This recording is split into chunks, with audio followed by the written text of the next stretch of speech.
Congratulations Bangladesh এ team rising stars Asia কাপের সেমিফাইনালে ওঠার জন্য আফগানিস্তান তাদেরকে কম্প্রিহেন্সিভলি বা সহজভাবে হারানোর জন্য। কিন্তু এই ম্যাচে বাংলাদেশের বোলাররা ঠিক যতটা ডমিনেটিং পারফরমেন্স দেখিয়েছেন, টপ অর্ডার ব্যাটাররা স্পেশালি দুই ওপেনার ঠিক ততটুকুই হতাশ করেছেন। আফগানিস্তান কোনো মতে ৭৮ করতে পেরেছিল। First credit goes to Ripon Mondal. নিজের প্রথম ৩ ওভারের মধ্যে ৩ উইকেট তুলে নিয়েছেন। দ্বিতীয় ওভারে তার নিজের দ্বিতীয় ওভারে 2 উইকেট তুলেছেন। Second credit goes to Rakibul. দুর্দান্ত বল করেছেন। 4 ওভার 7 রান 3 উইকেট। এবং একই সঙ্গে অহিন অফ স্পিনার, তিনিও 2খান উইকেট নিয়েছেন 4 ওভারে 14 রান দিয়ে। রিপন মন্ডল তার প্রথম যে 3 উইকেট নিয়েছেন সেটাই ছিল আফগানিস্তানের জন্য প্রথম ধাক্কা। এবং মিডল ওভারে বাংলাদেশের স্পিনাররা যেভাবে ম্যাচ নিয়ন্ত্রণ করেছেন সেটা আসলে দুর্দান্ত। অহিনের কথা, অফ স্পিনারের কথা আলাদা করে বলতে হয়। তিনি কিছুটা ফ্লাইট দেওয়ার চেষ্টা করেছেন, লেন্থ ভ্যারিয়েশন করেছেন, বেশ ভালো উইকেট থেকে সুবিধা পেয়েছেন। আর রাকিবুল সত্যিকার অর্থে সাদা বলে বাংলাদেশের আগামী যে স্পিনাররা ডমিনেট করবে বলে মনে করা হচ্ছে, Rakibul is one of them. এবং তিনি যে সবার ওপরে আছেন অন্তত এই ম্যাচ দিয়ে হলেও সেটা আবার বুঝিয়ে দিয়েছেন। বাংলাদেশ তৃতীয় ওভার, 10ম ওভার, 17তম ওভার, রিপন মন্ডলের কথা আগে বলেছি, তারপর অহিন এবং রাকিবুল, এই তৃতীয়, 10ম এবং 17তম ওভারে বাংলাদেশ দুটো করে উইকেট তুলেছে। অ্যাকচুয়ালি আফগানিস্তানকে বাংলাদেশের বোলাররা ঠিক কতটুকু চাপে রেখেছিল এটা যদি আপনি খেলা না দেখে থাকেন বিশ্বাসই করতে পারবেন না। আফগানিস্তান প্রথম বাউন্ডারি মেরেছিল 1 ওভার 2 বলে বোধহয়। পরের বাউন্ডারিটা মেরেছে 13 ওভার 4 বলে গিয়ে। মাঝখানে প্রায় 66-67 বল আফগানিস্তান করে বাউন্ডারি বের করতে পারেনি। রাকিবুল তিনি যেভাবে ফ্লাইট অ্যাডজাস্ট করেছেন, কম ফ্লাইট দিয়েছেন, এবং যখনই মনে হয়েছে যে ব্যাটসম্যান এখন হয়তো একটু অ্যাটাকিং হতে পারে তখনই কুইকার বল করেছেন স্ট্যাম্পে এবং দুজনকে তিনি বোল্ড আউট করেছেন।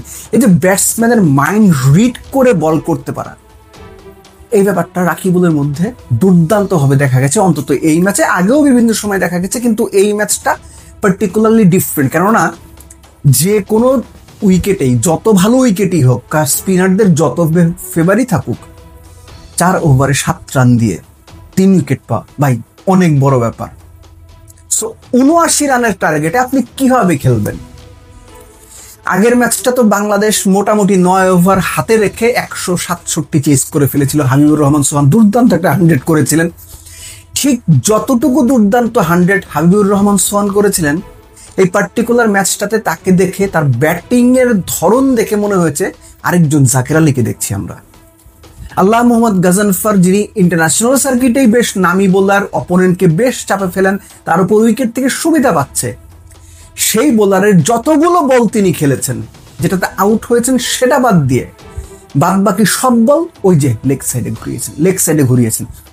এই ম্যাচটা যে 150 রান চেস করার ম্যাচ না, এই উইকেটটা যে 200 রানের উইকেট না, এই উইকেটে চাইলেই যে শট খেলা যায় না, এই উইকেটে সব বল মারতে যাওয়ার চেষ্টা, এবং সেটা লেগ সাইডে, এটা যে দেখতে খুব খারাপ লাগে।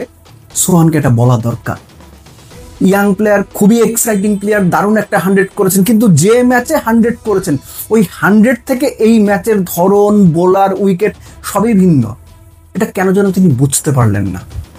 তিনি এবং জিশান আলম দুজনেই আল্লাহ মোহাম্মদ গাজনফরকে উইকেট দিয়েছেন এবং দুজনেই অ্যাওয়ে গোয়িং ডেলিভারিতে উইকেট দিয়েছেন। সবচেয়ে খারাপ যে ব্যাপারটা, গাজনফর কি ধরনের বল করছিলেন, কোনটা বাইরে যাচ্ছে, কোনটা ভেতরে আসছে, গ্রিপ কি, এটা সম্পর্কে সোহান কিংবা জিশান কারোর মধ্যে না কোনো ধারণাই ছিল না।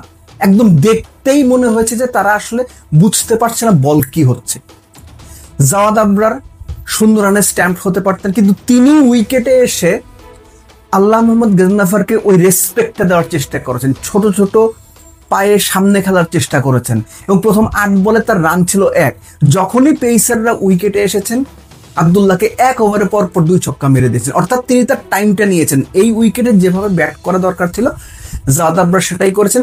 আকবরের ক্যাপ্টেন্সি তো দুর্দান্ত ছিল, একই সঙ্গে মাইদুল অঙ্কনকে 4 নম্বরে পাঠানোর সিদ্ধান্তটাও আমার কাছে মনে হয়েছে ভালো সিদ্ধান্ত। কেননা লাস্ট ম্যাচে আকবর নিজে 4 নম্বরে এসেছিলেন, 13 বলে 41 বোধহয় করেছিলেন। এই ম্যাচটা ডিফারেন্ট। এই ম্যাচে বাংলাদেশের এমন কাউকে দরকার ছিল যিনি ইনিংসটা অ্যাঙ্কর করবেন, যিনি হয়তো 30 বলে 30 করে নট আউট থাকবেন। ঠিক ওই টাইপেরই একটা ইনিংস খেলেছেন মাইদুল অঙ্কন, বাংলাদেশ সেই ফেলার নিশ্চিত করেছে। সো বাংলাদেশের অল আউট কমেন্টেটররাও বলছিলেন যে প্রফেশনাল পারফরমেন্স ছিল, স্পেশালি বোলিং ইউনিট যেভাবে বল করেছে, এই পারফরমেন্স, এই ধারাবাহিকতা যদি থাকে তাহলে এই টুর্নামেন্টে বাংলাদেশের এই দলটা ভালো করবে, এটা আমরা আশা করতে পারি। কিন্তু হাবিবুর রহমান সোহান এবং জিসান আলম তারা আস্তে আস্তে বাংলাদেশের বড় পর্যায়ে যাওয়ার জন্য তৈরি হচ্ছেন। এই তৈরি হওয়ার ধাপে তারা যদি নিজেদের ঝালিয়ে না নিতে পারেন বা এই ধরনের টপ বোলারদের এগেনস্টে আনারির মতো ব্যাট চালান, আনারির মতো ব্যাটিং করেন, সেটা দেখতে না খারাপ লাগে। এবং কোচ বা ম্যানেজমেন্ট যারা আছেন তাদের পক্ষ থেকেও এই ইয়াংস্টারদের ওই মেসেজটা দেওয়া দরকার, কোন উইকেটে, কোন সিচুয়েশনে, কোন বোলারের এগেনস্টে কিভাবে ব্যাট করতে হয়। বাট লাস্টলি এই যে ম্যাক্সিমাম টপ অর্ডার ব্যাটারদের ন্যাশনাল টিম থেকে শুরু করে এ টিম কিংবা নিচের পর্যায়েও এই যে লেগ সাইডে ঘোরানো, অফ স্ট্যাম্পের বল টেনে লেগ সাইডে ঘোরানো, লেগ সাইডেই খেলতে হবে, এই মানসিকতাটা বাংলাদেশ টিমের মধ্যে বা বাংলাদেশের এন্টায়ার সার্কিটে কেন যেন ঢুকে যাচ্ছে, এটা কোনো ভালো লক্ষণ না।